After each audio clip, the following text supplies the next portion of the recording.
बिहार और लालू यादव। वर्षों से एक विचार कई लोगों के मन में रहा है कि बिहार का प्रतिनिधित्व लालू यादव ही करते हैं। आप बिहार बोलिए तो लालू यादव की याद आती है, और अगर लालू यादव बोले तो बिहार की याद आती है। इन दोनों शब्दों का एक दूसरे का पर्याय बनना आपको अच्छा लगे या फिर बुरा, या बहुत हद तक आपकी विचारधारा या एजेंडा साफ साफ बता देता है। बीते दिन कुछ लोगों का एंटी बिहार एजेंडा एक बार फिर साफ हो गया। 29 जनवरी को खबर आई कि लालू यादव को जॉब फॉर लैंड घोटाले मामले में ईडी के पटना दफ्तर में हाजिरी लगानी पड़ी, जहां उनसे 10 घंटे पूछताछ हुई। एक जुर्म के मामले में एक आरोपी को पूछताछ करने के लिए ईडी दफ्तर बुलाया जाता है। मामला लालू के लिहाज से काफ़ी मामूली है, क्योंकि यह पहली बार तो नहीं जब लालू पर घोटाले का आरोप लगा हो, लेकिन किसी कारणवश रुदाली गैंग एक बार फिर एक्टिवेट हो गई है। चलिए बीते दिन के कुछ ट्वीट्स मैं आपके साथ शेयर करता हूँ।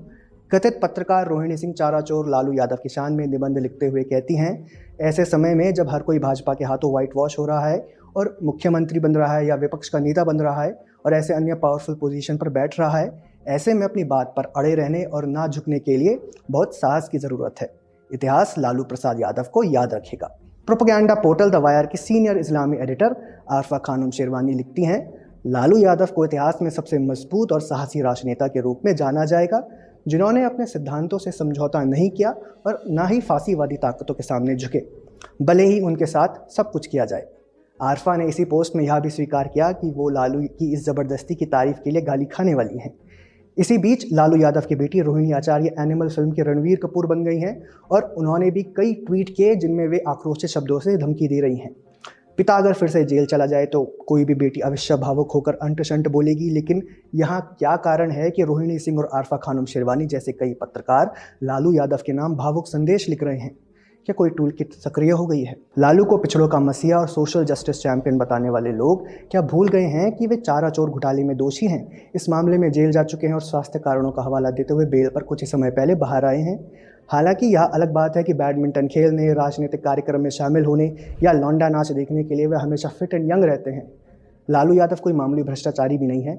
जॉब फॉर लैंड घोटाले में उन पर रेलवे की नौकरी के लिए रिश्वत के नाम पर जमीन लेने के आरोप लगे हैं। सिर्फ लालू ही नहीं, उनकी पत्नी और बेटी भी इस घोटाले में आरोपित हैं। सीबीआई ने यादव परिवार पर घोटाले के माध्यम से केवल 26 लाख रुपए की लागत से 1 लाख वर्ग फुट से अधिक जमीन हासिल करने का आरोप लगाया था, जबकि जमीन का उचित मूल्य 4.39 करोड़ रुपए से अधिक था। वे कितने घोटालों में शामिल हैं, उनका विवरण और अन्य जानकारी देने के लिए शायद हमें 1 घंटे का अलग वीडियो बनाना पड़े। ये भी एक अनथीन सड़क ही है। लेकिन फिर भी अगर बताऊं तो पहला चारा घोटाला, दूसरा आय से अधिक संपत्ति मामला, तीसरा है भारतीय रेलवे टेंडर घोटाला। सिर्फ यही नहीं, बेटी मीसा और दामाद पर भी अलग से मनी लॉन्ड्रिंग का केस चल रहा है। घोटाले तो अलग, लालू यादव के राज में बिहार जंगल राज में कैसे बदला, यह सर्वविदित है। बावजूद इसके लालू यादव के प्रशंसक आज कह रहे हैं कि लालू यादव अगर चाहते तो भाजपा में जाकर व्हाइट वॉश हो जाते।